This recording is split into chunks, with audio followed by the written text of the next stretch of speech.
Maloney. Mr. Chair, I've got several questions to raise and points to make. I just want to start out by saying, because this is going through an urgent process, we really have been denied the opportunity to access the information that would inform us better with respect to considering this bill. Because it's been such short notice and it is going through urgency, we don't have the opportunity to put in an Official Information Act request to find out why the government has delayed and didn't make this change on May 20th, 2014, when they were informed of the technical error in the legislation.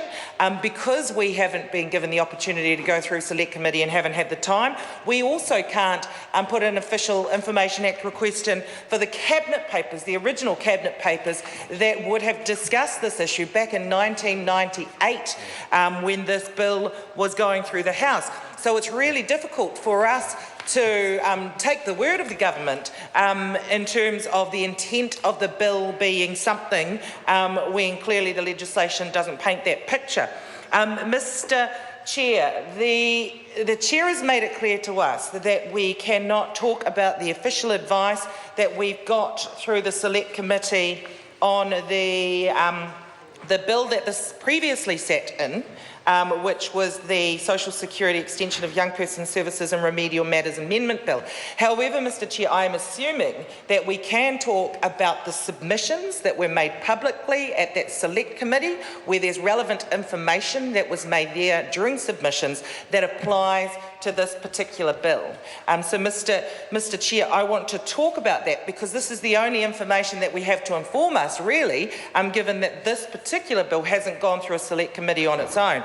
So I do want to point out the fact that submitters on the Social Security Extension of Young Person Services and Remedial Matters Amendment Bill raised the point that they had concerns that the appeal rights provisions in that bill that apply to this bill would limit the ability to review and appeal decisions, and whether they had concerns that the provisions may not be consistent with the New Zealand Bill of Rights. Mr. Chair, I now want to just reflect on the departmental disclosure statement on the Commencement of Benefits Bill that we're looking at now, and just point out the fact that this bill did not go to the Attorney-General.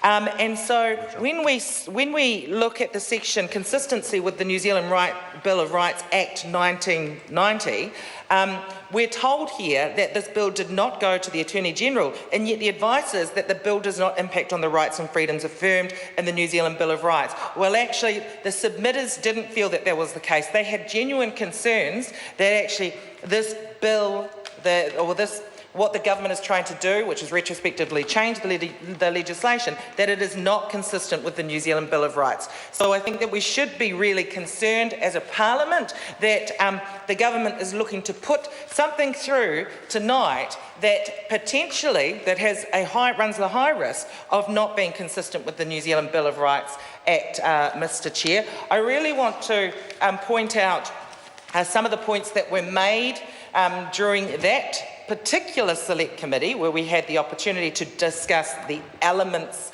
of the bill that we're talking about tonight. A submission that was made by the very effective beneficiary advocate, Kay Breton.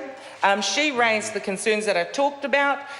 She raised concerns that the bill reduces the right to review for affected beneficiaries in this way, people already experiencing significant barriers in accessing their review rights, and we see this step in reducing the rights as a move away from the principle of natural justice, where a person has a right to understand and review a decision which affects them. Now, Mr. Chair, I want to take that and then I want to go back to the bill and I want to look at Clause 5, where we see that the retrospective effect of amendments to Section 80BA, that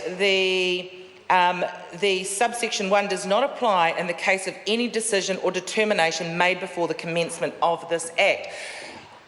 Those people who were quick enough to get in are not going to have the decision on them overturned. That's because the government recognises that their claim was valid, and I think we need to acknowledge that. The government recognises that the claim was valid. That's why in Clause 5 of this bill, they are not doing... Mr Chair?